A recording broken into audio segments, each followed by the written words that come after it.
Right, this should be a pretty simple section, I think. Martin, what are we expecting Leeds' lineup to look like in this one? I don't know if there's actually that many changes that can happen because some players are just not quite back. I don't know if Bogle's going to make it. And I think we go under the proviso that he's not going to. Yeah, I'm not expecting any of the injured players to be back for this one, and I think it'd be a mistake if we did rush them back for it as well, because even with our full team available, I think we'll struggle with this one. So I would rather not throw them in for what is going to be a really physical game and then get them re-injured, because that's going to happen. All it takes is for one tough, full-blooded tackle from Joelinton onto Roden, and then he'll be out again for longer. So, yeah, keep them rats in Cornwall and keep them away from it. So I think it'll largely be the same lineup. There's potential for some variation with Tanaka maybe coming in. Ampadu definitely coming in. Ampadu will come in for Gruev now he's done with his ban. So I would expect the lineup to look like the same back three: Bornau, Biola and Strauch. Justin at right back. Probably again Gabby Goodmanson at left back because he's just not allowed to have a break at the moment while Bogle is injured.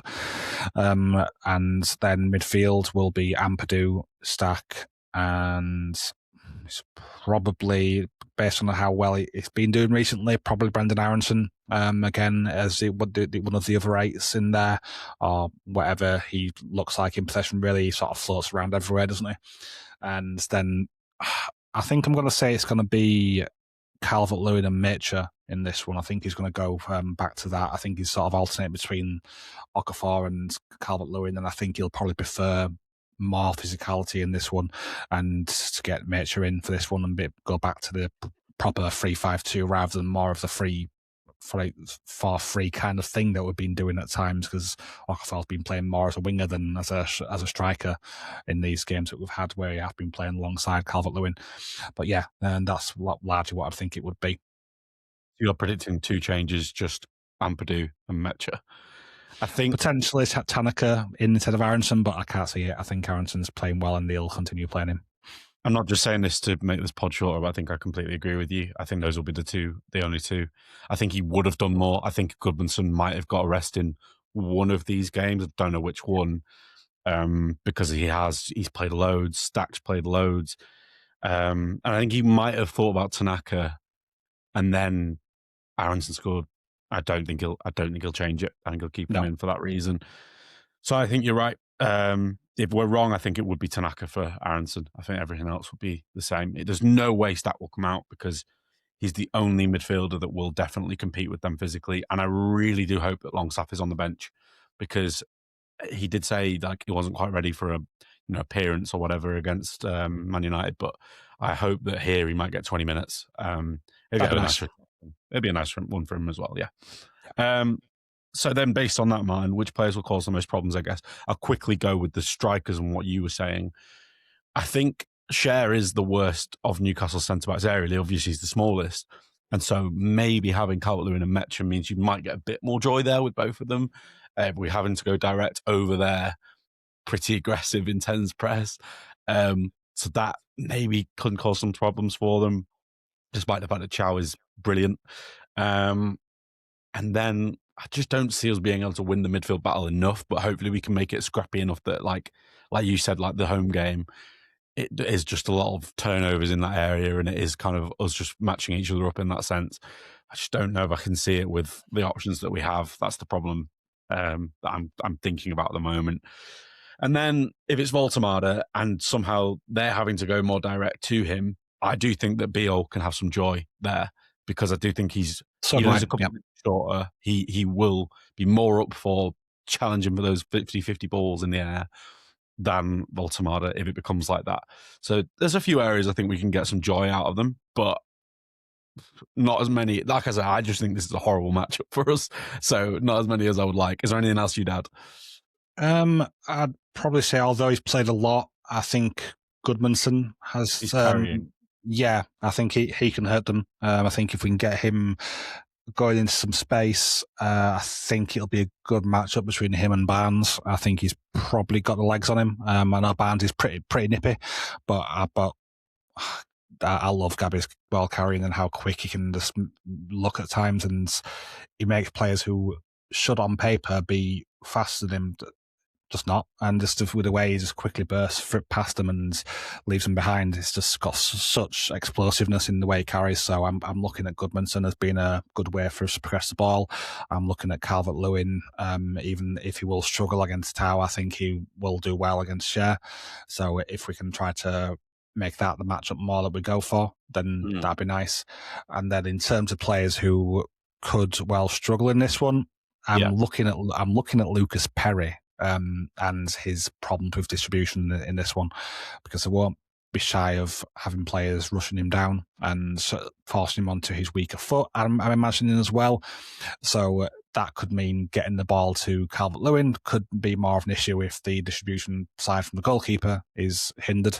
So that's one other area that I'm looking at as could cause problems for this one, especially with also got some players who are pretty nippy to run to balls in the box. I'm hoping he doesn't do similar to what happened in the Man United game and rush out a bit too much sometimes. But yeah, that's the main one for me. I think a lot of the other players should be up for the matchup. Even though Gordon is a handful, Justin is a fantastic defender in my opinion. He's been really, really good in the games that we've seen so far. Even though he's only started a couple of games, he's done really well in those games, and I think that should be a decent enough matchup. I think he'll do well with that. And Stacky's going to love this midfield battle. He'll love it. He'll love it and hate it in equal measure, I'm sure, at times. When Joe Linton smashes him, I'm not sure he'll be loving it. But, yeah. No, but he'll give back as good as he gets, so it is a thing. That's fair, but Joe Linton gets away with it a lot. And I think he gets away with it even more at St James's.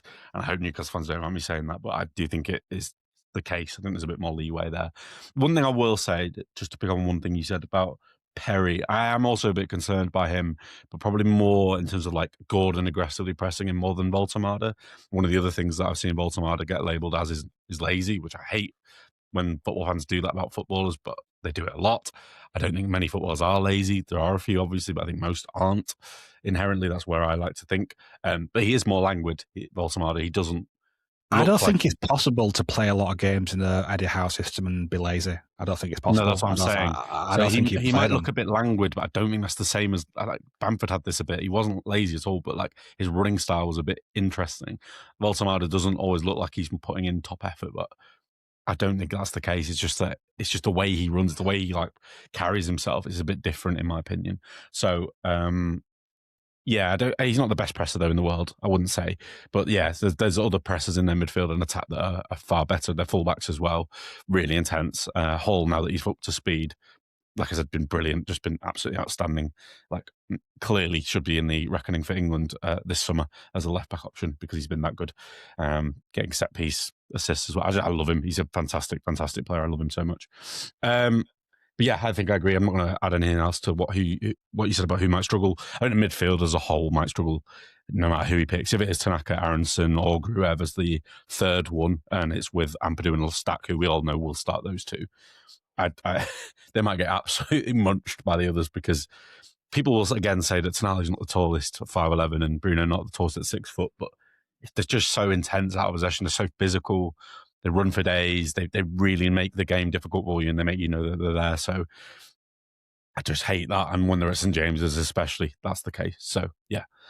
Right. In terms of the tactics for this game, Martin, in and out of possession, do you think there'll be any changes from the last game? Are you expecting a high press, for example, against Newcastle? I bloody hope not, is the answer to that one. Because I think playing a high press plays into their hands in this one. Suicide. Yeah. Because of the way they are so happy to go direct, they'll be happy to get the ball into the channels faster if we were to go too aggressive on this one. And I think the better approach is to stodge things up, mid-block it to hell, just really cause frustration and stop them from progressing the ball easily. That's the way we cause them problems in their game plan. It isn't by matching them with intensity, because we can't. We don't have the same intensity across the pitch that they do. We do have it in certain areas, but we don't have it to the elite level like they do. So I think if we do try that, we probably lose, and that's probably going to be my answer as to where this game will be won or lost, is how we go for the out-of-possession approach, and if we try to match them up with the intensity that they play at, then that's where this game will be won or lost. I think it has the potential to be quite back and forth, but I've got a feeling it's going to end up looking very similarly to the last game we had against them. And if we do similar to what we did in the last one, which was exactly what I want us to do, be that more stodgy, be that more mid-blocky, then there is a chance we can nip a point out of this one. It's a low chance, but that's where our best chance of getting any points from this one will come from, is trying to make things nasty. Just trying to stop them from generating football, as is the term. In their way, on their terms. Yeah, exactly. Stop them from being able to do what they want to do. The problem with all of this is that we don't have our superhero Geordie of our own that can stop them, that knows how they play, that they can get in their faces, and went toe-to-toe with them in the last game and was our best player, which is Sean Longstaff. And I'm kind of being facetious when I'm saying this, but he was really good that day.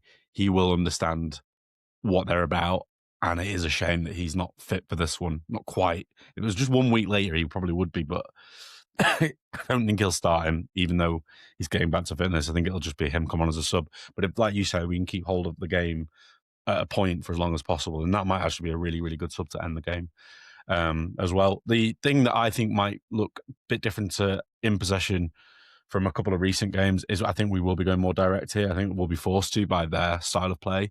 And so you've been working out after every single game this season, you've worked out the long ball numbers. 4 games. I think this will be one of our highest of the season. I don't think our possession will be particularly high. I think we'll probably be pretty happy for them to have it, be more passive in the mid block. I don't think they always look like they've got tons of ideas. They've got a lot of good players, Newcastle, these days, but I think the thing that they've missed, and this is why I'm not 100% sure about the Elanga and Ramsey signings for both of them. They only just needed one of them, is they don't have many lock pickers in their team. They don't have many players that can really unlock a game, break it open, kind of destabilise a team and their structure. I don't think they've got loads like that. Bruno's probably the main one because he can be quite creative at times. And then set pieces they are pretty decent on as well when they get them, because they've got a lot of height. But they don't have other ways of breaking the game open from open play, really. It would be just give it to Bruno, see what he does. Give it to Gordon, maybe he beats his fullback and puts an okay cross in and it's a goal. That sort of thing, yes, but it's not super common. I think they need kind of playmaker, proper creative, either winger or 10, or someone, again, like that does a bit of both for them. They could probably do with that profile in their squad, either this January or in the summer. And so if we can make it stodgy, they might really struggle to break us down. It might look a bit like, and they'll get frustrated and the fans will get on their backs. So that could be good for us. But I do think we need to play the game right, and we need to go long ourselves, and we need to not be pushing out too high, and we need to not use the ball too much, even though Farker hates when we give away, we cede possession to the opposition too much. But that's what I think. And I'm kind of answering the next question out there. Why will the game be won or lost, and what would it look like? Well, I hope that we do everything that I just said there, and that maybe we can, get something out of it by making it horrible for them, not giving them a lot. The problem is that Newcastle only need one moment for the game to open up in a transition, and they are pretty deadly from those. They are one of the better teams at attacking teams in those areas, even when Elanga's not hit the ground running. Barnes, Gordon, and Murphy as well have been really decisive in those moments when they come. So, yeah, they also have, one last point, a lot of good crosses in the team, Newcastle. Murphy's a good one from open play, really good one. So is his brother for Portsmouth. It's kind of incredible how good they both are. But then, like, set pieces, they've changed their taker so much this season from injuries, and so many of them have still been good. So Tonali and Trippier were on more of them at the start. Bruno G and Hall have been on more of them recently. It doesn't really matter. They're really, really good in those situations. A lot of good deliveries into the box. And like we said, a lot of height. Even though we do have that ourselves, they have a lot themselves as well. So if we can play to our game plan, make it stodgy, go long, play for set pieces of our own, because we still have threats from those, then maybe we can scab something out of this. But like I've said at the start, do think it's probably our hardest game remaining already in January. So good one to tick off. That's for sure. Certainly our hardest away game remaining, for sure. I think that's everything. I've kind of answered the questions. I don't really need to go over them fully. You've answered them enough. Just a reminder then, patreon.com/ASAW Patreon for any Patreon content this winter in January to keep you nice and warm. Basically got loads of stuff coming out on there, probably the FA Cup weekend, we'll be doing something, as I said on the previous pod, and we'll probably do other transfer bits and pieces because it is January. Whether we sign someone or not, we'll probably do some stuff. If we don't sign anyone, we'll ask the question of, are we okay? We might be if the players that are injured are back, or it might be a case of, have we been stupid and not signing this? Or it might be a case of, we've signed a player and we talk about them, me and Martin and Dan and Hosty, and all those people would love to write about them. So you can only find that on Patreon.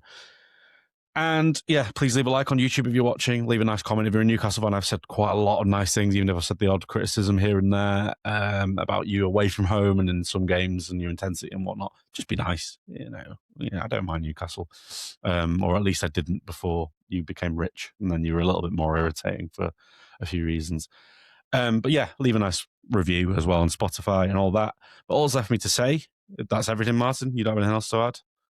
I'm all good. Lovely. All left for me to say then is thank you very much to yourself. Thank you as well, mate. And thank you, dear listeners. Like I said, we'll be back to review this, and then it's probably a bonus pod. I think about it and what we're going to do, because there'll be something on Patreon. We'll have to put our heads together for that one. But yeah, enjoy the rest of your week, guys. We'll see you soon. Goodbye.